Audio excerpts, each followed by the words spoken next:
Hello everyone. So we'll be starting with Social and Political Life Part 3. It's a social science book for class 8 CBSE. And yeah, first we'll talk about the Children's Bill of Rights. So, every person who's below the age of 18 years is called child, and it is the primary responsibility of their parents, to upbring that child and for the development of their children. And the state, when we say here, when we're talking about state, then we're talking about the government in general, and it is their responsibility to that they should respect and ensure that all these rights, which are there in the bill, are followed. And where does the authority, of every to protect every child and to give development and to upbring that child, where does this all come from? So this document has been, formed by the United Nations Convention on the Rights of the Child, which was in 1989. So it's a United Nations body. And why should India follow it? India should follow it because it has signed this document in the 1992 year. So there are different rights, whether it is considering about dignity and expression, development, care and protection. And you can again further read about all those rights, that you have the right to know, not to be treated unfairly, you have the right to express your opinion, and you can make mistakes. Everybody makes mistakes, and then everybody has to accept that you made a mistake, and it's okay, and you have the right to be included, you have the right to get good education, and you have the right to be encouraged to go to school. You have the right to have good health care, and to be well fed, matlab you should get food to eat, and you should not only get to play but also get to rest. You should be loved and protected, from your family, so that you're not harmed because of anybody. You should have a comfortable home, safe, secured, and have sorry you have the right to live without violence, matlab no physical, verbal or emotional violence or abuse can be done to you.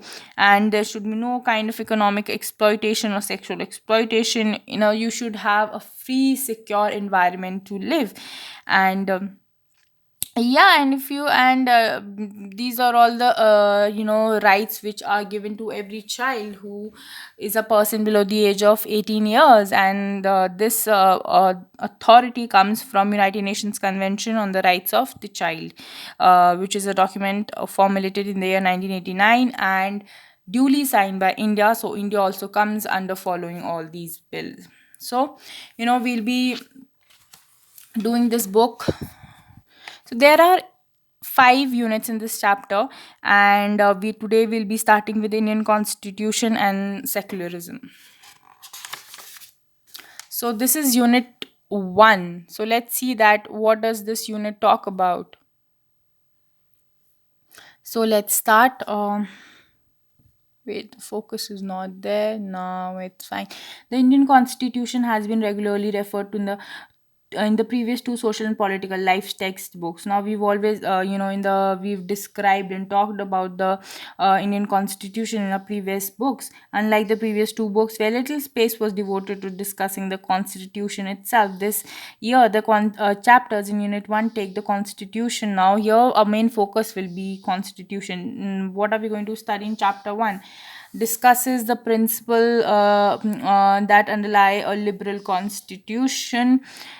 Three short storyboards have been used to familiarize the student with the ideas that are being discussed. The storyboards use incidents located within a classroom setting to illustrate the three complex constitutive principles. The story should be used to aid the students' understanding of this understanding of these constitutive principles. The discussion on the Indian Constitution is situated within a historical context. There's a history behind a constitution. This has been done with the express intent that students become aware of the major influence that our anti colonial struggle had on Indian democracy.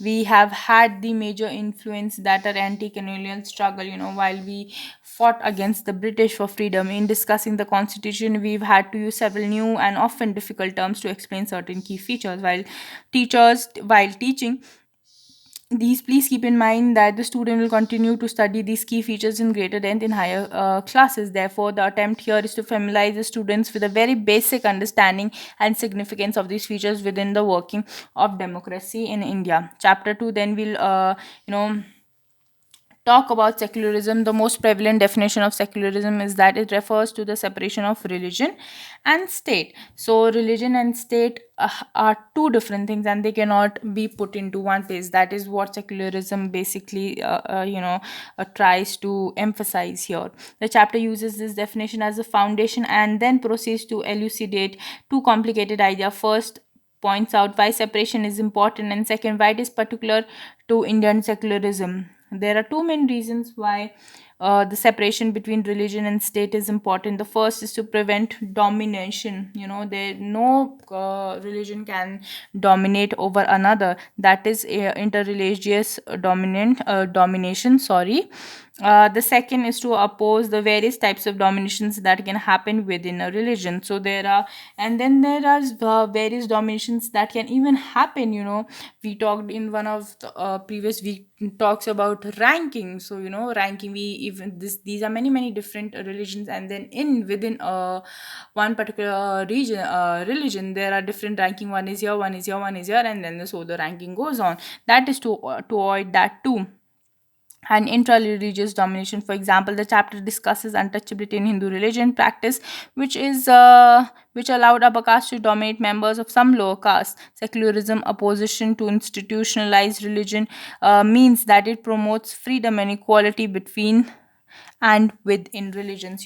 Freedom and equality between religion and within religion. All the religions are equal, and within also the religion itself, many all the subparts of the religions are equal. The second major conceptual idea that the chapter deals with is the unique nature of the Indian secularism. Indian secularism does protect the religious freedom of individuals by maintaining a separation from religion, but it also provides room for reform of religion. For example, the abolishing of untouchability, child marriage, etc. Therefore, in attempts to achieve religious equality both between as well as within religions, the Indian secular state both maintains a separation as well as intervenes in religion.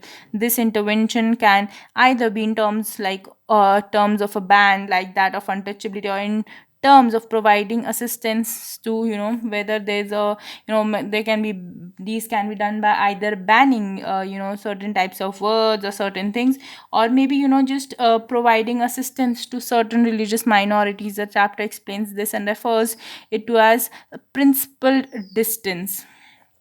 This is the main idea, the principal distance.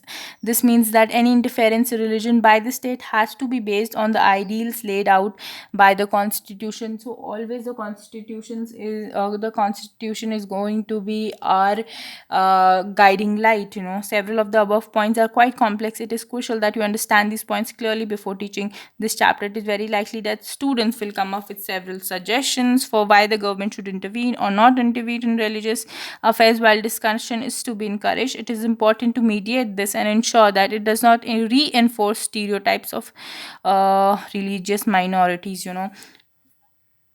So our aim is that the stereotypes which have already been which were made in the past, they are not reinforced into our society. And all the religions are equal, nobody is above anyone. So here, the chapter 1, which is the Indian Constitution, you can see this book. This is the Constitution of India. Okay.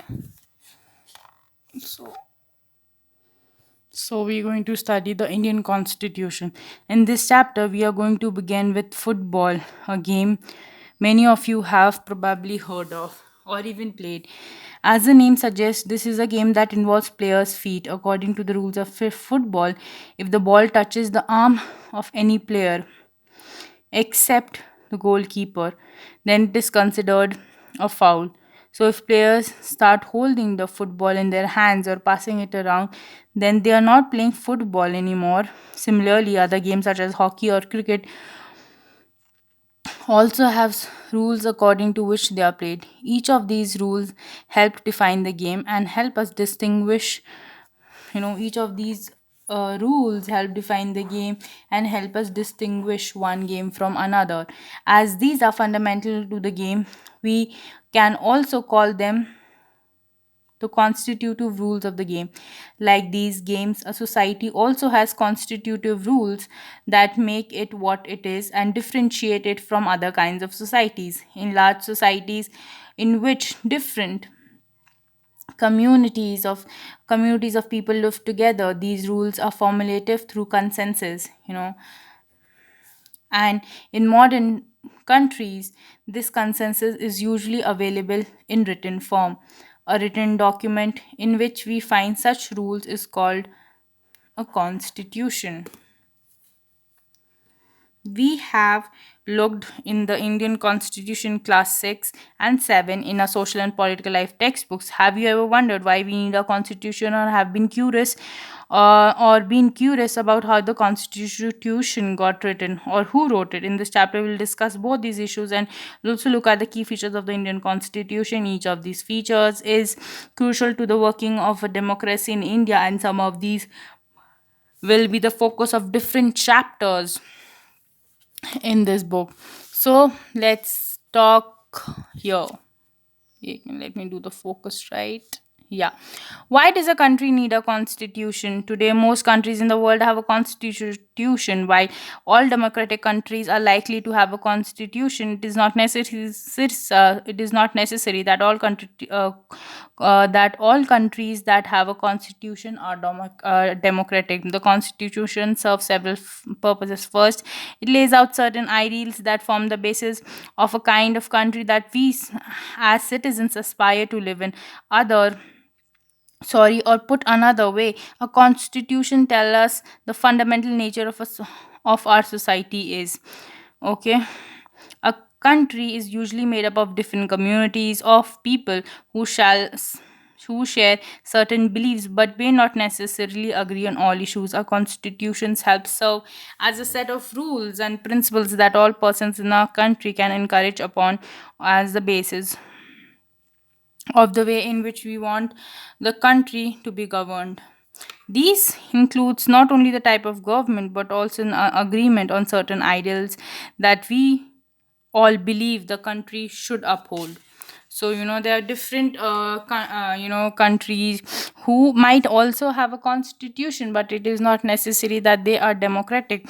And just what is constitution? It is a document which lays down certain ideals that forms the basis of any country, of any of society, that how the societies are to live in that particular country, because it is not only one people from one community living together. There are different communities for different religions all coming up and forming India. So it is very necessary that all these fingers are not same, right? So all the communities are not same. So it is very necessary that who controls my this thing, fingers, my hand in itself, right, my brain. So there's this logical path that is sending, and it is controlling all these. So similarly, to cannot, I won't say a control is a very wrong word when you talk about a society, because society is not supposed to be controlled. But yes, we can say that how to govern or how rules and regulations are made, that is more appropriate terms, because society shouldn't be controlled. Societies evolve over time, and that's the true beauty of a society. In 1934, the Indian National Congress made the demand for a Constituent Assembly. During the Second World War, this assertion for an independent Constituent Assembly formed only of Indians only of Indians gained momentum, and this was convened in December 1946. The photo on page 2 shows some members of the Constituent Assembly. Between December 1946 and November 49, the Constituent Assembly drafted a constitution for independent India, free to shape their destiny at last. After 150 years of British rule, the members of the Constituent Assembly approached this task with great idealism that the freedom struggle had helped produce. You will read more about the work of Constituent Assembly later in this chapter. The photo alongside shows Prime Minister Jawal. Sorry, The man standing here, he's Prime Minister, late Prime Minister Jawaharlal Nehru, addressing the Constituent Assembly. So it was the Indian National Congress, who demanded a Constituent Assembly in the year 1934. And finally, after 150 years of British rule, we were going to have our own constitution. And between December 1946 and 1949, Constituent Assembly, the people who drafted the constitution, um, for the free independent India, not to be ruled. Okay. Yeah. The country of Nepal has witnessed several people struggle for democracy. There was a people struggle in the 1990 that established democracy that lasted for 12 years until 2020, 2002. Sorry. In October 2002, King Gyanendra, citing the Maoist uprising in the countryside as his reason, began taking over different aspects of the government with the army's assistance. The king then finally took over as the head of government in February 2005. In November 2005, the Maoists joined other political parties to sign a 12-point agreement. This agreement signaled to the larger public an return, imminent, sorry, imminent return to democracy and peace. In 2006, the People's Movement for Democracy began gaining immense force. It repeatedly refused the small concessions that the king made, and finally, in April 2006, the king restored the third parliament and asked the political parties to form a government. In 2007, Nepal adopted an interim constitution. The above photo shows scenes from the People's Movement for Democracy in 2008. So what we might be thinking, oh, it's just a democracy, and we might not realize its importance right now. But there are different countries, who have also like us, who've later years have struggled to gain that democracy. For example, a neighboring country, Nepal, and after the 12 years, the struggle for democracy in 2000, there were many reasons, political parties form, and then they again disassociate, then associate, and then there are many reasons of coming together, then not again, then separating ways, and finally the king, also, if it was for a monarch, if it was previously a monarch, that is also going to affect. And then if there are other extremists like Maoists and other parties to play role in, then there is going to be no peace. And finally, yes, here the Nepal got its democracy. Okay. Discuss with your teacher what you understand by the term constitutive. Provide one example of constitutive rules from your everyday life. Why do people of Nepal want a new constitution? So here, for simple example of constitutive, I can just say that you go to schools, and there are rules and regulations. You have to wish your teacher. You have to eat only during the lunch break, and you're not allowed, or you're not supposed to make noise in the classroom. So these are the rules which are set for the constituent rules which are set for everyday life in school. Okay. So we are here. Let us try and understand what we mean by this through two contrasting situations in the recent history of Nepal. So Nepal is a neighboring country, a country that borders India on the north. Until quite recently, Nepal was a monarchy. We've already discussed, like in England, there are king and there's a king and queen, and that's what monarchy means. Okay. So we are talking about Nepal. The previous constitution of Nepal, which had been adopted in 1990, reflected that the final authority rested with the king because it was a monarch. A people's movement in Nepal fought for several decades to establish a democracy, and in 2006, they finally succeeded in putting an end to the powers of the king. So in 2006, they got the powers of the king were ended because they got the democracy. Now the people have to write a new constitution to establish Nepal as a democracy. The reason that they do not want to continue with the previous constitution is because it does not reflect the ideals of a country that they want Nepal to be, and that they have fought for. If I say that the Britishers, we fought against the Britishers to have independent India, and the new Constitution Assembly that was formed, they make a rule very that does not suit the ideals and all the freedom fighting we did. And we didn't do freedom fighting for for letting people fight against ourselves in our nation, a Hindu Muslim fighting, or Sikh Christian, they're fighting among themselves. We didn't want a country like that, so we'll say that we don't want this constitution doesn't represent our ideals that we want in our country Bharat. So that is what Nepal also did, as in the game of football, in which a change in the constitutional rules will change the game altogether. So if there's a change in the rule, okay, if we say that, okay, fine, for example, we are taking football, so the using of arms is not allowed in the football game, and only the goalkeeper is allowed. Now if we say that only the goalkeeper cannot use his arms, while everybody else can use his arms, use their arms, except the goalkeeper. So now we've changed the most fundamental feature of football, that who was supposed to do this and not supposed, we've changed it. Now that is going to, of course, overall change the game itself. So Nepal, by moving from a monarchy to a democratic government, needs to change all its constitutive rules in order to usher a new society. So now, since they've said that we don't want this kind of society, we want change, so all the previous constitutive rules which were there, they'll be changed. This is why the people of Nepal are in the process of writing a new constitution for the country. The caption alongside elaborates Nepal's struggle for democracy.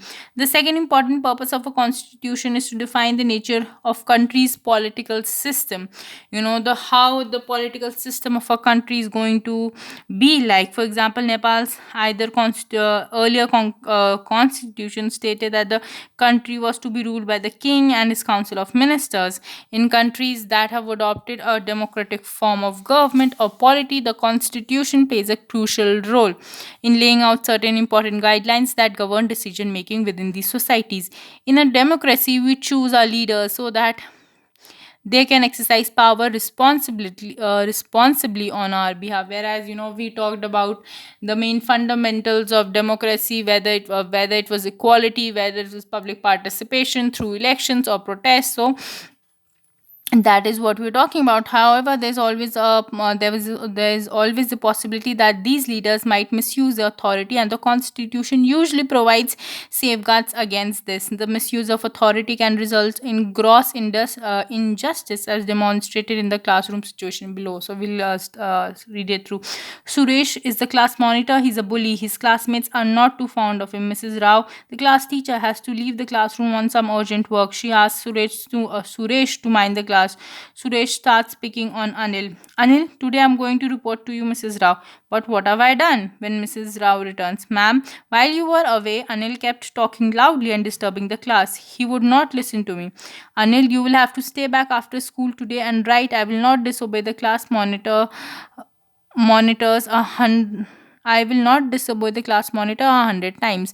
But ma'am, I did not do anything. So you can see how that how Suresh, was a class monitor, uh, took advantage of his power as a class monitor. So this is what we're talking about. In democratic societies, the constitution often lays down rules that guard against the misuse of authority by political leaders. Okay, in the case of Indian Constitution, about which you'll read more in later in this chapter, many of these laws are contained in the section Fundamental Rights. So we'll study about that. Do you recall the chapter on Dalit writers Om Prakash Valmiki experience in your class 7 book? In that chapter, we talk about the discrimination Om Prakash faced because he was a Dalit. He was. You remember he was asked to made. he was made to sweep the class floors, not only that, windows, doors, and even the playground, while all his classmates were studying. You read about the Indian Constitution guarantees the right to equality to all persons and says no citizens can be discriminated against on grounds of religion, race, caste, gender, and place of birth. The right to equality is one of the fundamental rights guaranteed by the Indian Constitution. Okay. In what ways is the class monitor misusing his power? We've already discussed. In which of the following situation is a minister misusing his power? Refuses to sanction a project of his ministry for sound technical reasons. Threatens to send his security staff to rough up his neighbor. Yes, he is. Calls up the police station asking them not to register a complaint that is likely to be filed against his relative. So these are two cases where misuse of power is being done. So we'll talk about another story. The games period is about to begin. Let's play basketball today for a change. No, we'll all play cricket. We always have to do what the boys want because they are in a majority. Ma'am should think of another way to make decisions so that our wishes are heard. The teacher decides to settle the problem with a show of hand. He, we won. Obviously there are more boys in the class. So this is a story, that the girls and boys are having. So the girl says that the girls group say that let's play basketball, whereas the boys group say that we'll play cricket. And what they do is that they take a the teacher decides to settle a problem with a show of hand. And since obviously hand, when we say that we shows a hand, that means there's a counting. And we'll say that okay, if there are, okay, just imagine a scenario. If there are in a class of 30 students, if they are like 18 boys, yeah, 18 boys and 12 girls, and obviously if there's a counting done, then who wants to play basketball and who wants to play cricket? If all the boys vote for cricket and while all the girls vote for um, this thing basketball, obviously the boys are going to win because they're in a group together and they're the majority. So that's what we're talking about. Who is in a minority in the above storyhood? Of course it's the girls. In what ways a minority being dominated by the decisions taking by the majority? They're being asked to play a game they don't like. Another important function that a constitution plays in a democracy is to ensure that the dominant group does not use its power against another, the less powerful people or groups. The story board we've already discussed. Such unhealthy situations can occur in democratic societies too, where a majority can continuously enforce decisions that exclude minorities and go against their interests. As the above storyboard illustrates, every society is prone to this tyranny of majority. The constitution usually contains rules that ensure that minorities are not excluded from anything that is routinely available to the majority. Another reason why we have a constitution is precisely to prevent any this tyranny or domination by the majority uh, by the majority of a minority. Okay. uh, this can refer to one sorry this can refer to one community dominating other, that is inter-community domination, or members of one community dominating the members of the same community, that is intra-community domination. So that's what happened in this story. For example, they were the students of class 6, then it was an intra-domination within the class. Okay, now we are here. The third significant reason why we need a constitution is to save us from ourselves. This may sound strange, but what is meant by this is that we might at times feel strongly about an issue that might go against a larger interest, and the constitution helps us to guide against this. Look at the storyboard below and understand this better. Shubham is in a fix. She has a decision to make. I have 2 chapters left to revise for tomorrow's test, but it's time for my favorite TV program. I'm dying to watch it, but if I do, I won't be able to finish my revision. Shubham, why are you looking so worried? I want to watch this television, but I have a test tomorrow. If you all watch TV, I will also want to watch TV. I have an idea. What if no one watches TV tonight, and then I may not be tempted? It's a good thing. I do not. It's a good thing I did not watch TV. There are so many questions from the last two chapters. Okay, so this thing happened between, in the family, that of course the story is quite understandable in itself. Similarly, the constitution helps us to protect us against certain decisions that we might take that could have an adverse effect on the larger principles that the country believes in. For example, it is possible that many people who live in a democracy might come to strongly feel that um party politics has become so acrimonious that we need a strong dictator to set this right. Swept by this emotion, they may not realize that in the long run dictatorial rule goes against all their interest. Good constitution does not allow these whims to change its basic structure. The basic structure of anything, whether it's the constitution, whether it's the foundation, of a building, is very important. It does not allow for the easy overthrow of provisions that guarantee rights of citizens and protect their freedom. From the above discussion, you will understand that the constitution plays a very important role in democratic society. Why was Shabnam happy that she had not watched TV? Would what would you have done in a similar situation? Maybe I would have gone to another room to study instead of asking everybody not to watch television just because I had an exam. So that can be a more practical approach. Now let us try and understand the ways in which the above point gets translated into certain ideals and rules by studying some of the key features of the constitution.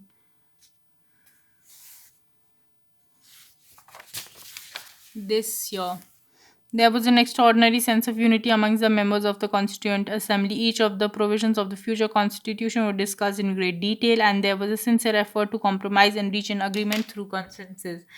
The above photo shows Sardar Vallabhbhai Patel, a prominent member of the Constituent Assembly. You know, when we say consensus, matlab agreement, all came together for this forming for drafting the constitution, and that's how what we have today is so valuable, so important, so concrete, and yeah, that affects all our lives, everyday lives, and even in the smallest of ways. Okay, so we are here, so we'll